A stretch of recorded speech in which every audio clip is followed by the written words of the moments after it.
नमस्कार मित्रों, मैं आज आप सभी के लिए जो लाया हूँ रुचिरा भाग 2 में पहला पाठ है सुभाषितानी पाठ से कुछ बहुविकल्पीय प्रश्नोत्तर मैं आप सभी के समक्ष लाया हूँ। और यह जो प्रश्नोत्तर है लाने का एक ही ध्येय है कि अभी का जो कालखंड है इसमें बोर्ड के द्वारा किस प्रकार से निर्देश कब आ जाए कोई ठीक नहीं है। और अभी कहा भी गया है कि अर्धवार्षिक परीक्षा में बहुविकल्पीय प्रश्नोत्तर ही रखे जाए तो बेहतर होगा। और जो निर्देश है उसका पालन करना तो परम आवश्यक है। इसी के लिए आज आप सभी के लिए जो प्रश्नोत्तर लाया हूँ यह है पाठ 1 से, यानी कक्षा 7 के लिए उपयोगी यह प्रश्नोत्तर है। यहाँ पे कुछ अन्य प्रश्न भी दिए गए हैं बहुविकल्पी के साथ में, लेकिन चिंता करने की आवश्यकता नहीं है। इसको भी बहुविकल्पी में बदला जा सकता है, इसीलिए कोई दिक्कत नहीं है। आगे जो भी प्रश्न उत्तर है मैं समझाऊंगा आप सभी को, वे सभी प्रश्नोत्तर बहुविकल्पीय होंगे। तो चलिए चलते हैं, यहाँ से शुरू करते हैं। नंबर 1 पे लिखा हुआ है अधोलिखितम श्लोकम पठित्वा प्रश्नान उत्तरत। जो नीचे दिए गए श्लोक है इसको पढ़िए और इसी में से उत्तर छांट करके नीचे दिए गए प्रश्नों का आप सभी लिखिए अथवा चुनिए। तो सबसे पहले एक पदेन उत्तरत कहा गया है, इसमें 4 ऑप्शन दिया गया है। पृथ्वी कथम धार्यते, इसका जो है उत्तर है सत्येन, क्योंकि यहाँ सबसे ऊपर लिखा है सत्येन धार्यते पृथ्वी, तो सत्येन इसका उत्तर हो जाएगा सत्येन। आगे है पूर्ण वाक्येन उत्तरत, पूर्ण वाक्य में उत्तर दें। केन वाति वायु, श्लोक को पढ़ करके देखेंगे निचली पंक्ति जो है सत्येन वाति वायुश्च वायु च, ठीक है। तो सत्येन वाति वायु, इस प्रकार से ये जो है उत्तर हो गया। अगला जो है इसको थोड़ा सा जूम करेंगे तब समझ में आएगा। यहाँ लिखा भी है सुभाषितानी ऊपर।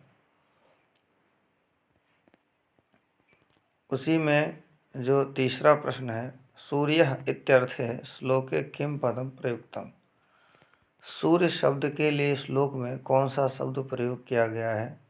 तो रवि शब्द का प्रयोग आया है उसमें। सबसे पहले श्लोक आपने देखा उसमें लिखा हुआ है रवि, तो सूर्य के लिए जो दूसरा शब्द है वो रवि प्रयुक्त है। तो बताना था कि सूर्य के अर्थ में और कौन सा शब्द प्रयोग है, तो यहाँ पे रवि है। आगे लिखा है रेखांकित पदानि आदृत्य प्रश्न निर्माणम कुरुत, इस प्रकार से भी प्रश्न पूछे जा सकते हैं प्रश्न निर्माण के लिए। यानी जो रेखांकित शब्द है या रेखांकित ना हो तो स्थूल शब्द करके आ जाता है। स्थूल शब्द, स्थूल मतलब जो डार्क गाढ़ा कलर का होता है अक्षर, उसको ग्रहण करके आप प्रश्न निर्माण करेंगे, ऐसा निर्देश दिया जाता है। कहीं कहीं पे नीचे अंडरलाइन नहीं करते हैं, इसको रेखांकित कहते हैं। तो रेखांकित नहीं करके स्थूल शब्द ऐसा करके आता है, तो प्रश्न निर्माण ऐसे करके दिया जा सकता है। सर्वम सत्य प्रतिष्ठितम, सत्येन जो शब्द है इसके जगह हमें कौन सा शब्द प्रयोग कर देंगे जो प्रश्न बन सकता है। तो यहाँ पे 4 में से पहला है किम, दूसरा है के, तीसरा है केन और चौथा है कस्मिन। किम, के, केन, कस्मिन, इसमें से जो कस्मिन शब्द है इसको सत्येन जगह के स्थान में प्रयोग करेंगे तो इस प्रकार से हो जाएगा सर्वम कस्मिन प्रतिष्ठितम, ठीक है। क्वेश्चन मार्क लगा देंगे तो ये प्रश्न निर्माण हो जाएगा। लेकिन जब हम बहुविकल्पीय करते हैं तो प्रश्न निर्माण के लिए हमें क्वेश्चन मार्क लगाने की आवश्यकता नहीं है, क्योंकि हमें सिर्फ एक ऑप्शन पे ही टिक करना है अथवा गोला लगाना है। तो गोला लगाने के लिए ही आता है प्रायः। सर्किल करना होता मोटे बॉल पेन से, तो ये भी ध्यान रखना है। आगे, सद्भिः कः आसीत्, सद्भिः सः आसीत्। सद्भिः, सद्भिः शब्द के स्थान में कौन सा ऐसा शब्द प्रयोग करेंगे कि प्रश्न निर्माण हो सकेगा? तो कहि, कम, कस्या और कीदृशम। कहि शब्द का उपयोग करेंगे तो प्रश्न निर्माण हो सकेगा। आगे है, पृथिव्याम त्रीणि रत्नानि।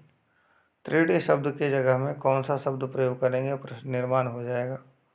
कानि, कतयः, कति और के। तो यहाँ पे कति शब्द उपयोग करेंगे तो प्रश्न निर्माण हो जाएगा। आगे है, सद्भिः इत्यस्य पदे विलोम पदम किम। सद्भिः, सद्भिः के लिए कौन सा विलोम यानी विपरीत अर्थ वाला अथवा विलोम ऐसा करके आता है, ठीक है। तो विपरीत यानी उल्टा। तो पहला है इसमें यहाँ पे क्षमया, दूसरा है मूढ़े, तीसरा है रवि और चौथा है असद्भि। सद्भि का उल्टा असद्भि, ये सही लग रहा है तो यही होगा। आगे है, निम्नलिखित पदेषु किम अव्यय पदम अस्ति। निम्नलिखित जो शब्द लिखे गए हैं उसमें से कौन सा अव्यय है। अव्यय अभिकारी की चर्चा मैंने की है, पढ़ाते समय बच्चों को बताया है कि अव्यय वो है जिसका कोई लिंग, विभक्ति, वचन, पुरुष इत्यादि नहीं होता।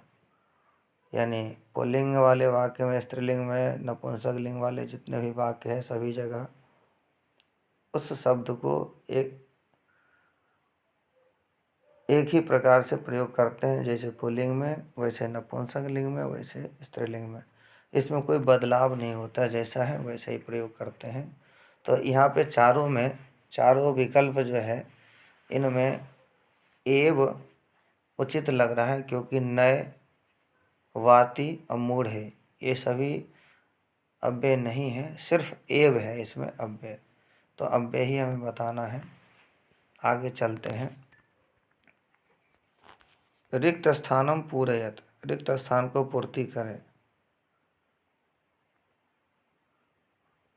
यस्य किम करिष्यति दुर्जनः, करे यस्य किम करिष्यति दुर्जनः। इसमें चार विकल्प हैं, प्रेम खड्गः, शांति खड्गः, क्षमा वशे कृतिः, क्षमा खड्गः। शांति खड्गः करे यस्य किम करिष्यति दुर्जनः। शांति रूपी खड्ग की चर्चा है, खड्ग तलवार के लिए है ना। तो शांति रूपी तलवार जिसके हाथ में है उसका दुर्जन क्या बिगाड़ सकता है, इस प्रकार से मैंने पाठ में बताया है। कहते हैं, अगला है, प्रश्न है, भवेत अस्मिन् क्रियापदे कः लकारः। भवेत जो शब्द है इसमें कौन सा लकार है। भवेत शब्द जो है विधिलिंग लकार का है, लट का नहीं है, लोट का नहीं है, लृट का भी नहीं है। सिर्फ विधिलिंग में ही भवेत शब्द का उपयोग किया गया है। तो विधिलिंग लकार है। क्षमया इत्यत्र का विभक्ति है। क्षमया शब्द में कौन सी विभक्ति है, मैंने कई बार समझाया भी है। रमया, क्षमया, इस प्रकार से जो शब्द आए, बालिकया, तो ये सभी जो है तृतीया के शब्द हैं, स्त्रीलिंग का शब्द है। आगे चलते हैं, समुचितम पदम, आठवें का है, समुचितम पदम आदाय रिक्त स्थानम पूरयत। समुचित पद को ग्रहण करें, शब्द को ग्रहण करें और रिक्त स्थान पूर्ति करें। पाषाण रत्नम मन्यते, मूढ़े पाषाणम रत्नम मन्यते। मूर्ख व्यक्ति पाषाण यानी पत्थर को रत्न की उपाधि देते हैं, ठीक है ना। पाठ में आया है जिस प्रकार से उसी प्रकार से हम चर्चा कर रहे हैं, कोई अलग से नहीं कर रहे हैं। आप सभी के लिए जो उचित होता है, जो बेहतर होता है, मैं वही बताता हूँ। भू 9वां प्रश्न है। भू धातु विधिलिंग लकारे प्रथम पुरुष एक वचने किम रूपम भविष्यति। कौन सा रूप होगा, यानी कौन सा शब्द लिखा जाएगा भू धातु विधिलिंग लकार में प्रथम पुरुष एक वचन का। ठीक है, पहला जो पंक्ति होता है उसको प्रथम पुरुष कहते हैं, बीच वाली पंक्ति को मध्यम कहते हैं, और उत्तम पुरुष जो है सबसे आखिरी पंक्ति। तीन तीन पंक्ति सभी धातु रूप के लकार में दिए गए, सभी लकारों में। तो उसमें जो है सबसे ऊपर में जो पंक्ति है पहला, उसमें एक वचन यानी पहला शब्द के लिए कहा जा रहा है। उसमें भी भवेत ही है। ऊपर ये भवेत शब्द की चर्चा मैंने किया भी है यहाँ पे छठे में, है ना। तो उसी को घुमा करके पूछा गया है।